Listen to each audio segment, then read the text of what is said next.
welcome to our party. I'm your host for the evening, Aaron Bordato, but you can call me Colonel Ketchup. Good evening, I'm your warm and welcoming hostess, Lydia Ward, and for tonight you can call me Mrs. Rouge. Let us show you around the house.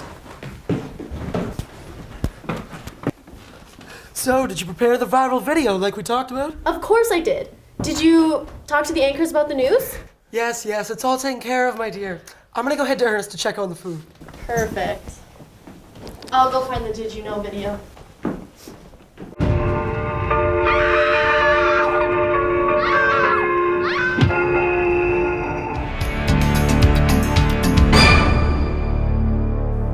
Good evening and welcome to Second Edition News.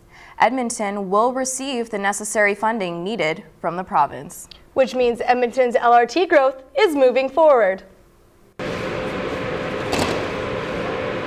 With the budget coming through for the Southeast LRT, NAIT students can find hope in future transportation options. I'm glad that the budget's going through. I live on the south side, so it's going to be a lot easier for me to make it to school. I just finished off my first year, so finally having a way here that's easier because parking's so expensive. So finally being able to just bus it when we have the U-Pass already available to us, so I can just take the bus here and just save myself some money.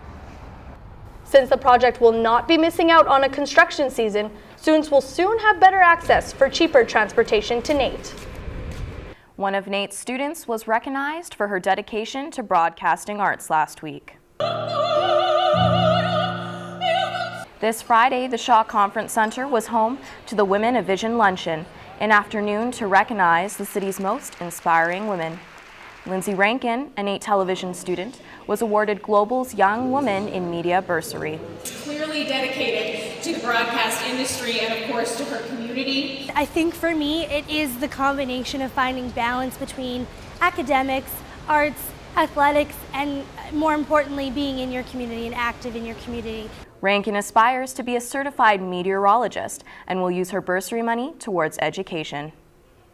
Grant MacEwan University is adding to downtown's development by building a $150 million Arts and Communication Center on its 104th Avenue parking lot. MacEwan's Jasper Place Arts Building and Millwoods facility are being sold to generate funding for the new building, bringing all programs and students to the downtown campus. Decentralized institutions, they're difficult to manage, they're difficult to maintain fairness, and I think they do erode the sense of institutional identity, that there is one MacEwan University and here's where it sits. New 5-floor building will include 3 theaters, recording facilities, studio space, and an art gallery. The 5th floor will be available for future expansion. Runners hit the pavement last weekend with the hopes of brightening the future of Edmonton's at-risk youth. Go. On Sunday, Edmontonians dressed in green for the Running Room's annual St. Patrick's Day Run. 5- and 10-kilometer walks and runs set off from the Shaw Conference Centre to raise money for Yes, an organization dedicated to helping youth in need. Deborah Harmacy says events like this one are important to Yes. We depend on a lot of our third-party and community events for our funding, so the St. Patrick's Day race is no exception. It's a great fundraiser as well as builds community awareness for Yes. Funds raised will go towards housing and the other needs of at-risk youth in Edmonton.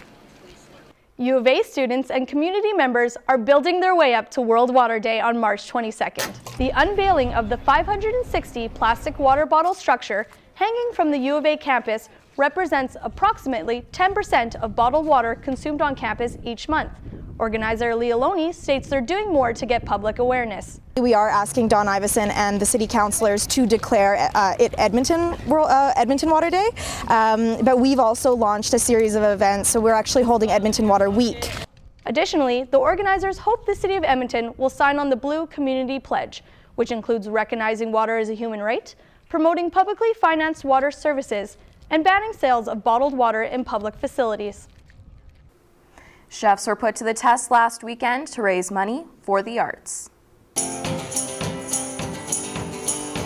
This Saturday, Mount Royal Elementary School held its 3rd annual culinary cook-off and auction.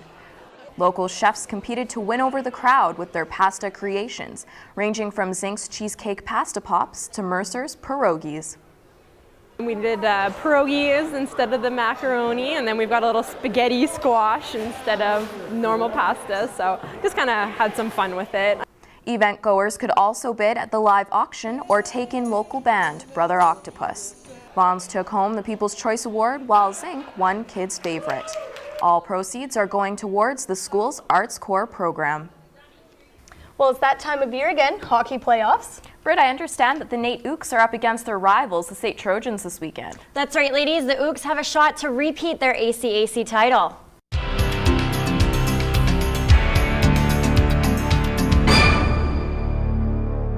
The NAIT Ooks men's hockey team soared past the Red Deer Kings this past weekend in the second round of playoffs in a best-of-3 series. Captain Liam Darragh wanted to hit the ice hard after the Ooks bye from the first round due to the team's first-place finish. Just wanted to prepare ourselves well after having 2 weeks off with the bye. We knew that they had a tough series against GMAC that went the distance, so we wanted to make sure to get into it right away, be physical and have our feet moving. NAIT did just that with some fancy moves in the first, with the first goal by Sam Waterfield just shy of 5 minutes in. But Red Deer answers back with a goal from Riley Simpson. Kings goaltender Mike Salmon makes the quick glove save, while Ooks' Tyler French throws his body around for the biggest hit of the first. Then the Kings respond with a goal by Carter Page. At the end of the first, it's tied at 2. The second period was all about the goaltenders, with a beautiful glove save by Ooks netminder Kyle Birch. Then the big pad save by Salmon. No scoring in the second period. 4 goals scored by the Ooks in the third. Kyle Harris finds the back of the net from the top of the crease to make it 3-2. Then Josh Lazowski gets the perfect feed from Mike Peluso for the one-timer to make it 4-2. Final score was 6-2. The Ooks also won Game 2 in Red Deer 6-1, which has now given them a one-way ticket to the ACAC Championships in hopes of a repeat of last season's gold medal title. Game 1 will take place this Friday at 7 p.m. at NAIT for the best-of-3 series versus the St. Trojans. The top-ranked Edmonton Oil Kings will meet the Prince Albert Raiders in the first round of playoffs. The Oil Kings, who won the Eastern Conference for the 3rd straight year and became the 2nd team in WHL history to win 50 games in 3 consecutive years. Good. It's going to be a good series. They got some firepower up front and on the back end, and we're going to have to be able to match that and up the tempo a little bit here in the first series. Head coach Derek Laxdal is looking past the fact the team split the season series versus the Raiders. We split the series with them in the regular season. You kind of throw that out the door now, and it's Game 1 starts here on Saturday. With players like Winnipeg's draft pick Josh Morrissey and the highly ranked Leon Draisaitl, who is expected to be drafted in the top 5 this year, the Raiders will not make this an easy series. This should be a heck of a battle. Game 1 is this Saturday at Rexall at 1:30. Have you ever wondered what it would be like to be in the NHL for just a day? Most boys grow up dreaming of getting a shot at the NHL, but for U of A goaltender Curtis Muka, he didn't get 1 chance, but 2. I asked if I was doing anything and kind of lied and said no because I had a final that day, but I ended up kind of just heading over to Rexall right away. Muka was needed back in December for Boston Bruins practice as Tuukka Rask came down with the flu. Once in a lifetime opportunity, right? Not in this case. On March 4th, Muka signed his first NHL tryout contract to back up Ben Scrivens. Just coming home from class and got a call from my coach. He said the Oilers have a couple trades going through, and if they go through, they're going to need a goalie and to back them up at the game. And the trades went through with Brizgalov. Muka headed right to Rexall for a night he'll never forget. The trainers were awesome to me. As soon as I got there, they took my bags. They set everything up for me. Got to know a few of the guys a little bit and talking to the bench and stuff, and they're all really nice and really happy to have me around. Not only did he walk away from this with some amazing memories, but also some Oilers and Bruins swag. Zdeno Chara was pretty cool. He talking to him with his thick accent, and he couldn't really understand me that well, but we were talking for a few minutes, and just to see how nice of a guy he was. He's pretty intimidating coming up to me, 6'9". Got a bunch of sticks from the Boston Bruins, and Eberle and a few other guys gave me their sticks and signed it, and got one for my sister, and a bunch of clothes and stuff. So no, they were really helpful, and it was awesome experiences, both of them. The 4th-year veteran is now one of 3 emergency call-up goaltenders in the last 10 years for the Edmonton Oilers. What a great opportunity for Curtis. Yeah, he's been extremely lucky with those 2 chances with those NHL teams. And now back to Aaron and Lydia. Let's look for clues to see if we can find poor Mrs. Violet's killer. Let's search the house. The murderer couldn't have gone very far. Let's ask the butler. He looks suspicious. Oh, butler! Oui? Did you see anything? I did not, but I saw something happening in the studio. Let's go to the studio.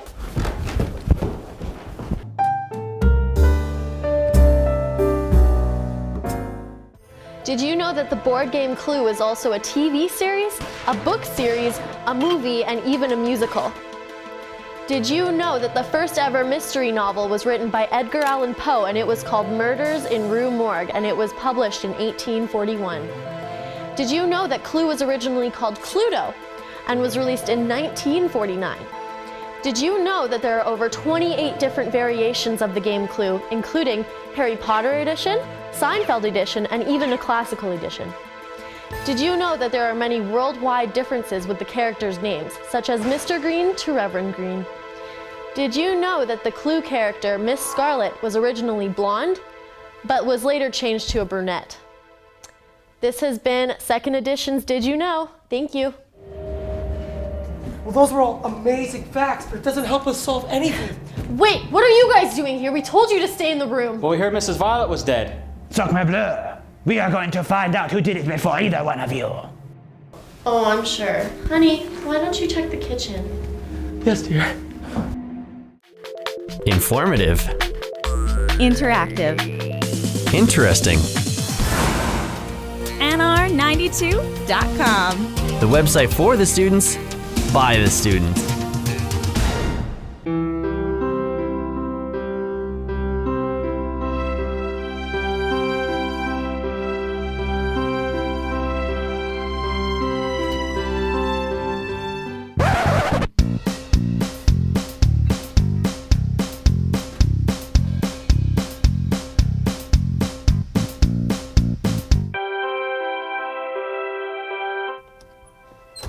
What are you doing?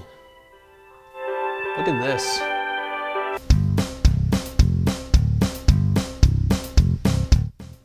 Big Rock, be your own star.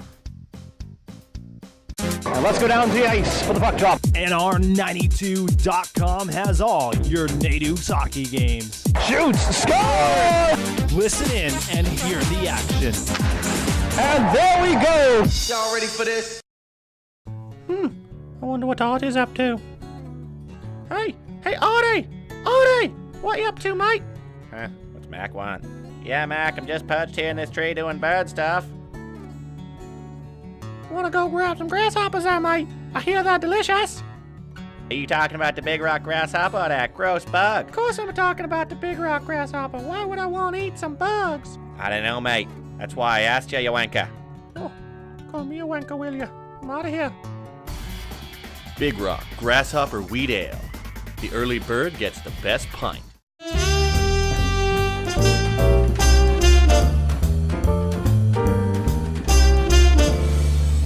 Hi there, and welcome to Cooking with Ernest. I'm your host, Aaron Bordato, and today I'm joined by Chef Daniel Brasilero. So Daniel, with the summer season coming right around the corner, we got a lot of fresh vegetables to play with. What are some new unusual ways we can use them? The unusual, we can basically stick with doing beets, carrots, and asparagus and pickling them in a simple brine like what we have right here. So we'll stick these carrots in, some asparagus, some radishes which work really nice, some cipollini onions. And then in this one we'll do just the classic pairing of cucumbers with dill pickle, which is just a plain old pickle. So there's just dill pickles in here? It's just dill. Basically once we add the pickling liquid, which has been cooking for a little bit, just warmed it up for a few seconds with some spices, which are coriander, some peppercorns and some bay leaves to add some flavor. And basically you can keep this in your fridge for 2 days. This is good for about 2 days. Mm-hmm. Give it a nice little shake, store it in your fridge. And same with this one, you can just give it a little shake. So this is used to preserve the foods for a long time? Yes, it's for this purpose, it's for preserving the food for a longer period of time.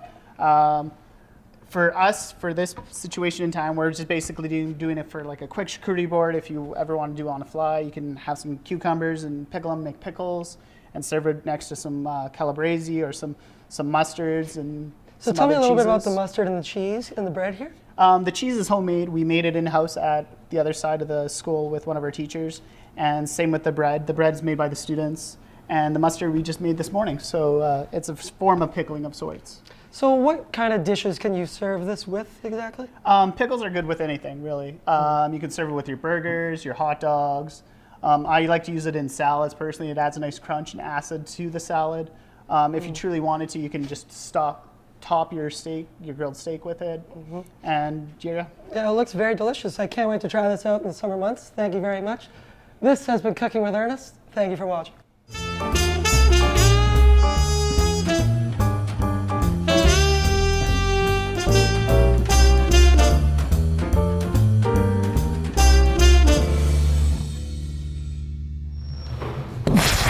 Well, that was a bust. At least I got to eat some delicious food.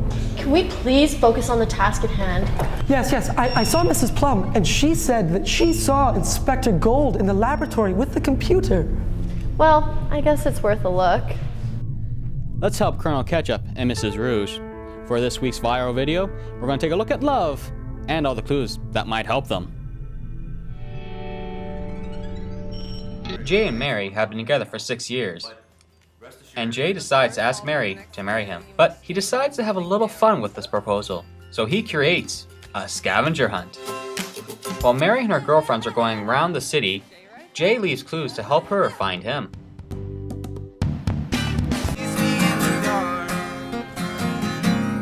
With each and every clue that she finds, it leads her to her favorite places and where her and Jay have their favorite activities and how they first met.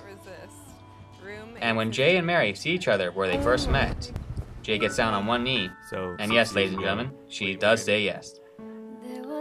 This has been this week's viral video. I don't have a clue as to who could have done it. All right, calm down. I know I saw the butler and Professor Pear at the movie theater. Maybe they'll have something to tell us. All right, we'll go check, but we have to do it quick.